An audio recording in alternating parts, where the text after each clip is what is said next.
Hello and welcome to Chef Carter's Cooking Corner. So today on Chef Carter's Cooking Corner, I am going to show you how to make your own taco bar. So I'm going to make a very simple one, but I will discuss how to make a deluxe one.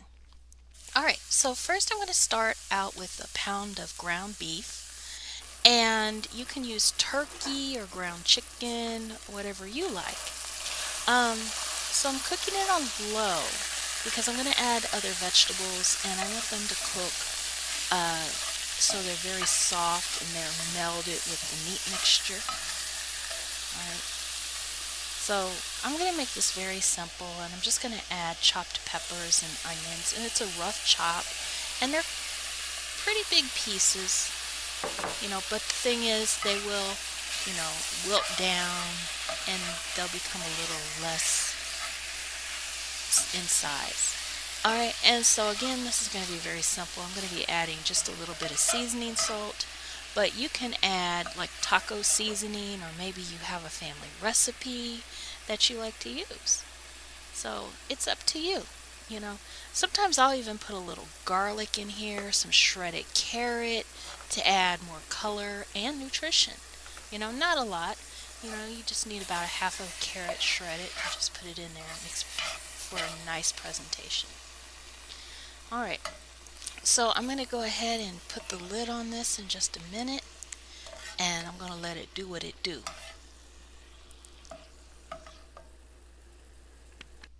Alright, so once I have that done, I'm going to make my own guacamole. Now you can make your own, you can follow this recipe. It's a simple recipe. I had a long day in the garden, so I just wanted to, do something simple. So I reamed half of a lime over 2 avocado, which of course I peeled and took the pits out. Alright, now once that's reamed, I'm going to season this very simply with a half of a teaspoon of salt.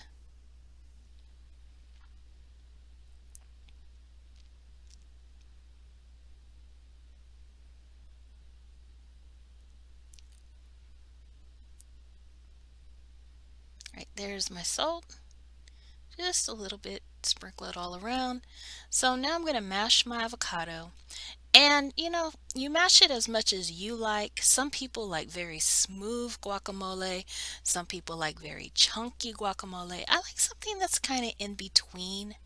And especially since I'm going to add some chopped up vegetables to this, I didn't want my avocado too smooth, because then that texture would have been a little different.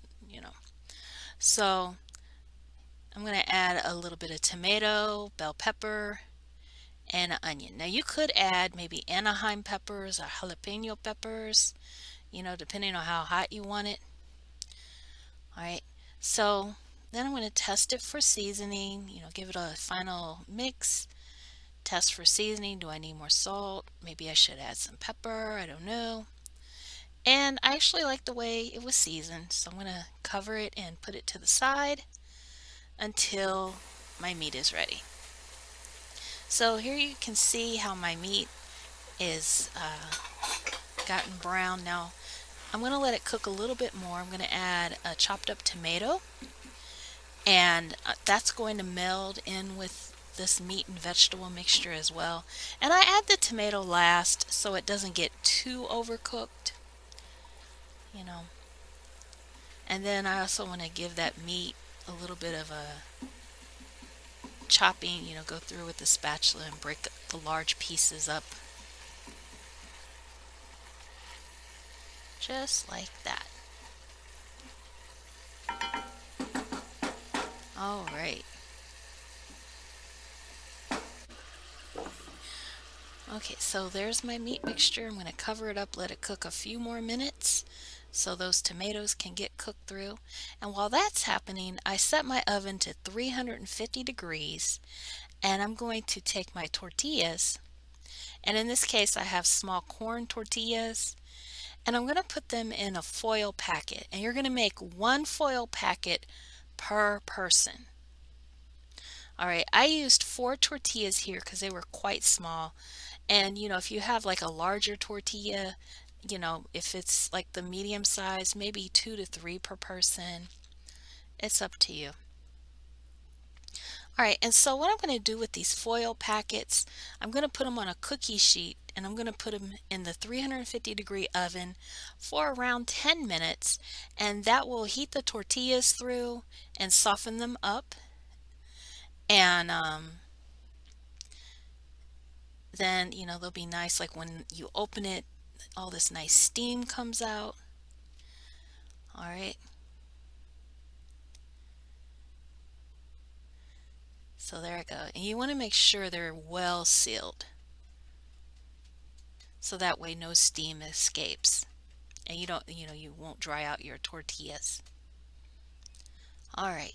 So, talking about your make your own taco bar. So, some of the things you can add to your taco bar is pulled pork, steak, barbecue chicken, or a meat alternative, black beans, lime wedges, and various types of cheeses. I'm just going to use some cheddar cheese here, but you could use whatever cheese you like. You could use mozzarella. I'm trying to think of that Mexican cheese is so good. It's like crumbly. Yeah, but that cheese is good.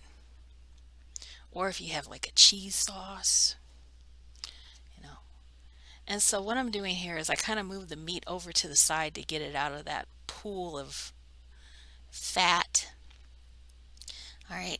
And then I'm going to go ahead and put it in my serving dish. And while I do that, let me finish other things you could add to your taco bar. It could be various sauces like corn salsa or hot salsa. You could add some chopped up cilantro, some sliced jalapeno peppers, a little shredded lettuce, hard taco shells. You could do tortilla chips so people can make their own nachos, or you can do like the small bags of different flavors Doritos so people can make like walking tacos, you know. So it's up to you. There's so many things you can do to make this taco bar. Yep. So you see, there's a lot of fat left behind. I usually like to use like the 97% meat versus fat ratio, but this is what we got this week. All right, and there's that meat mixture. It looks so pretty. All right, so as I said, your taco bar can be as simple or complex as you like. So mine's very simple. We just have a little sour cream, the guacamole, the shredded cheese, and the meat.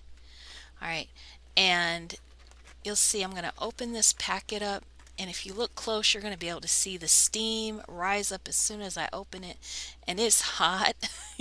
So when you open it, be careful.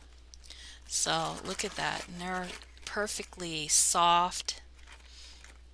That way you don't have to individually soften, heat it up. You know how you do like on the stove or in a pan. So you make it as you like. I'm going to put a little bit of the meat and vegetable mixture on there. I'm going to put a little bit of everything.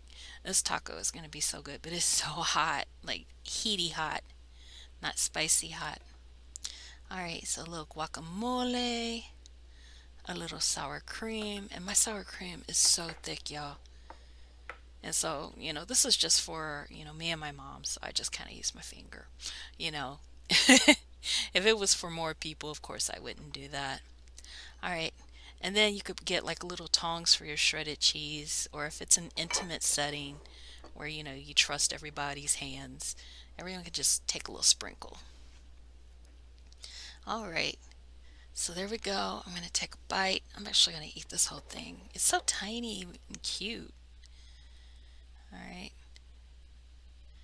So that's how I made my own taco bar. And it was so delicious, even though this one was kind of simple. It's up to you how you make it. So let me know in the comments, how would you make your own taco bar? All right. Thank you for stopping by, and I will see you next time. Take care, y'all.